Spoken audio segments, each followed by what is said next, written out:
The most dangerous man in Miami didn't carry a gun. He carried a ledger, names, debts, the blood payments written in his own hand. When he walked into the Fifth Street gym in the spring of 1964, every conversation stopped. The heavyweights froze mid-punch. Trainers lowered their stopwatches. Even Angelo Dundee, who'd seen mob enforcers collect debts from desperate fighters for 2 decades, felt his stomach tighten. Because the man stepping through that door, tailored suit crisp despite the Florida humidity, diamond cufflinks catching the overhead lights, didn't come to watch boxing. He came to own it. And today, he wanted to own Cassius Clay. 3 weeks earlier, the two-year-old had shocked the world by defeating Sonny Liston to become heavyweight champion. The newspapers called it the upset of the century. The old guard called it a fluke. But this man, let's call him Vincent Corallo, though Miami knew him by other names, saw something else. An investment walking on two legs, a cash machine with a perfect record, and a mouth that sold tickets faster than any promotion in history. Corallo had built his empire on leverage, fighters who owed money, trainers who needed protection, promoters who wanted their venues untouched by union trouble or mysterious fires. He'd owned a piece of nearly every championship fight staged in Florida since 1952. And now, standing in the gym where Clay trained, he intended to own a piece of this one too. But to understand why Vincent Corallo came to that gym, you have to understand what brought him there. The weight he carried that had nothing to do with power or money. His son Michael had been a boxer, not a great one, but hungry enough to believe. Corallo had kept his business and his boys separate for years, refusing to let mob money corrupt the one pure thing. In his life, Michael fought club shows, took beatings from better men, came home with his face split and his father's pride swelling in his chest. Then, in the summer of 1962, a matchmaker with debts to a rival crew fed Michael to a killer. A light heavyweight with 30 knockouts and no mercy, the kid never woke up. Died 3 days after the fight, his brain bleeding, while Corallo sat beside the hospital bed, watching the machines breathe for his son. The grief didn't make Corallo softer. It made him territorial. Boxing had taken Michael, so now boxing owed him. Every fighter, every purse, every bell that rang, he wanted his tribute. When Clay won the title, Corallo saw a way to extract payment for a debt the sport could never repay. He didn't just want money. He wanted control over the thing that had killed his boy. He wanted to break the untouchable champion and prove that no one, not even the Louisville Lip, existed outside his reach. Clay, meanwhile, was navigating his own crossroads. The Muslim faith he'd embraced days after the Liston fight had fractured. His relationship with his trainers, his sponsors, his own family. The Nation of Islam gave him a new name, Muhammad Ali, though the world still called him Clay. White America wanted him humble and grateful. Black America wanted him radical and uncompromising, and the boxing establishment wanted him controllable. He was the youngest heavyweight champion in history, but he was also isolated, surrounded by men who saw him as property or propaganda. His trainer, Angelo Dundee, loved him but feared the storm gathering around the kid's head. His cut man, Ferdy Pacheco, watched the entourage grow, Muslims in suits, politicians with agendas, and wondered how, long before someone tried to own Ali outright.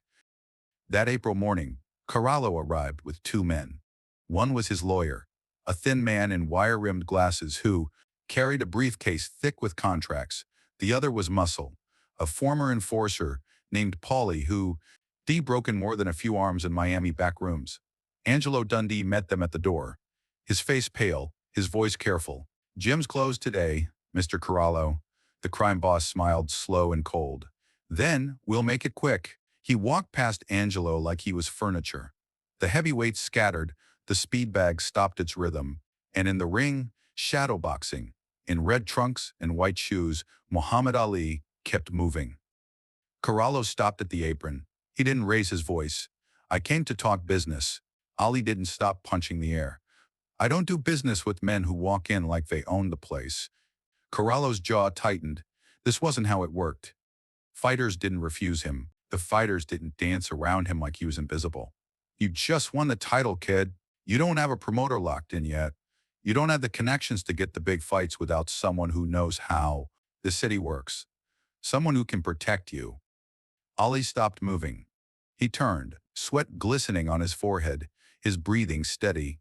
Protect me from what? The question hung in the humid air. Corallo spread his hands, the gesture almost paternal. From the wolves. The ones who'll tear you apart the moment you slip.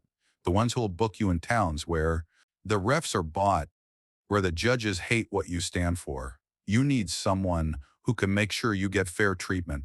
Ali stepped to the ropes, his eyes level with Corallo's. And what do you get? Corallo's smile returned. 20% of your purses, access to your schedule, a seat at the table when decisions get made. The gym was silent. Angelo Dundee stood frozen near the speed bag, his hands clenched. Ferdy Pacheco had stopped wrapping another fighter's hands. Even Paulie, the enforcer, shifted his weight, uncomfortable with the tension thickening the air. Because everyone in that room understood what was happening, this wasn't a negotiation. It was a shakedown, dressed in a handshake. Corallo was offering protection the way a wolf offers, not to eat you, as long as you feed it first. Ali stepped through the ropes and dropped to the gym floor. He stood 6 inches taller than Corallo, but the older man didn't flinch. The champion walked to the water bucket, dipped a towel, wiped his face. When he turned back, his voice was quieter. You got kids? The question landed like a jab. Corallo blinked. What kids? Ali repeated, stepping closer. You got children? A family. The crime boss's face hardened. I had a son. Had Ali let the word sit? What happened to him? Corallo's hand flexed, the knuckles white. Paulie took a half step forward, but Corallo raised a finger. Stop. His voice cracked, just slightly. He was a fighter. Good kid. Took a bad match. Died in the hospital 2 years ago. The gym seemed to exhale. Ali's face softened, not with pity, but with something deeper, recognition. He nodded slowly. Then you know.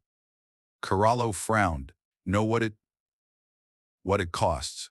Ali's voice dropped, intimate now, as if the two of them were alone. Your boy, he died because someone owned him. Some matchmaker who needed to pay a debt. Some promoter who needed a body to feed to a knockout artist. He died because boxing treats fighters like meat. And you're standing here, asking me to let you do the same thing to me that someone did to your son. The silence that followed was crushing. Corallo's jaw worked, his eyes glassy. Paulie looked at the floor. Angelo Dundee later said he felt the temperature in the room drop 10 degrees. Because Ali hadn't attacked, he hadn't mocked. He'd named the thing Corallo had buried under 2 years of rage and, grief, the truth that his son had been used, that the system Corallo now wanted to perpetuate, had killed the one person D tried to protect from it. Ali took another step. His voice was gentle now, almost tender. You lost your boy because he wasn't Dan, because someone owned his future and they spent it like pocket change. I know what that feels like. My whole life, people have been trying to own me. White folks who wanted me to smile and shuffle. Black folks who want me to be their weapon. Promoters who see a paycheck with legs. And you, he paused, you don't want to own me because you're greedy. You want to own me because you're scared. Scared that if I get hurt, if I get destroyed the way your son did, you'll have lost again. So you're trying to control what you couldn't control before. Corallo's breathing was shallow. His lawyer shifted the briefcase, uncertain. Paulie's hand hovered near his waist, but he didn't move. And Ali, the 2-year-old who just conquered the boxing world, stood in a Miami gym and became something else, a mirror. He wasn't fighting Corallo. He was offering him something Corallo hadn't felt since his son died, the possibility of letting go. Your boy fought because he loved it, Ali continued, not because someone owned him, not because he owed a debt. He fought because stepping in that ring made him feel alive, even if it's what killed him. You want to honor him? Let fighters be free. Let them choose. Let them own their own futures, even if it scares you, because owning me won't bring him back. It'll just make you the thing that killed him. Vincent Corallo's face crumpled. Not dramatically. There was no sob, no collapse. Just a slow, silent breaking. His shoulders sagged. His eyes closed. When he opened them again, they were wet. He looked at Ali for a long moment, then turned to his lawyer. Put the papers away. The thin man blinked. Sir, put them away. Corralo's voice was hoarse. He walked toward the door, Polly and the lawyer following. At the threshold, he stopped. Didn't turn around. Your name? Muhammad Ali. That what you want to be called? Yes, sir, Corralo nodded. Good. Be free then. Be what my son couldn't. The door closed. The gym remained still for 10 seconds. Then 20. Angelo Dundee exhaled like he'd been holding his breath underwater. Ferdy Pacheco shook his head in disbelief. The heavyweights resumed their training, but quieter, reverent, as if they'd witnessed something sacred. And Muhammad Ali climbed back into the ring and started dancing again, his hands flicking out in combinations no one could see. What happened in that gym didn't make headlines. No reporter captured it, no camera recorded it, but within a week, Vincent Corralo disappeared from Miami's boxing scene. He sold his interests in 3 Florida gyms and moved to Sarasota, where he opened a youth center, a place where kids could train without owing a debt, without signing their futures away. He named it Michael's Gym. Photos from the late 1960s show Corralo, older and grayer, wrapping the hands of teenagers, teaching them to slip punches, to move their feet. He never spoke publicly about what happened in the Fifth Street Gym, but one of his former associates later told a journalist that Corralo said Muhammad Ali had done something no priest or therapist could. He'd forgiven Corralo for what he'd been about to become. Ali, meanwhile, fought for 17 more years, navigating vultures and sycophants, refusing to be owned even when it cost him his title, his prime years, his health. The question he asked Vincent Corralo, "You got kids," became a tool he'd use again and again when powerful men tried to control him. He understood something most people don't, that violence isn't just physical. It's the slow theft of autonomy, the gradual surrender of selfhood to someone else's hunger. And he refused over and over to be consumed. In 2016, months before Ali's death, a reporter tracked down one of Corralo's nephews. The old man had died in 1998, but his family kept letters he'd written in the 1980s. In one, dated 1987, Corralo reflected on his life. He wrote, "I spent 20 years owning people. Then one kid, barely old enough to vote, asked me a question that broke me open. He saw my son in me, and he saw what I couldn't admit. I was trying to own the world because I couldn't own my grief. He gave me my son back by letting me let go." This is what courage looks like when it's not performed for cameras. Not a punch thrown, but a question asked. Not a victory in the ring, but a victory over the need to dominate. Muhammad Ali floated like a butterfly and stung like a bee, but his greatest weapon was always the same, the refusal to be anything less than free, and the grace to offer that freedom to his enemies. In a Miami gym on a humid April morning, he transformed a crime boss into a grieving father, and in doing so, reminded us all that the strongest thing you can do is choose who you refuse to become.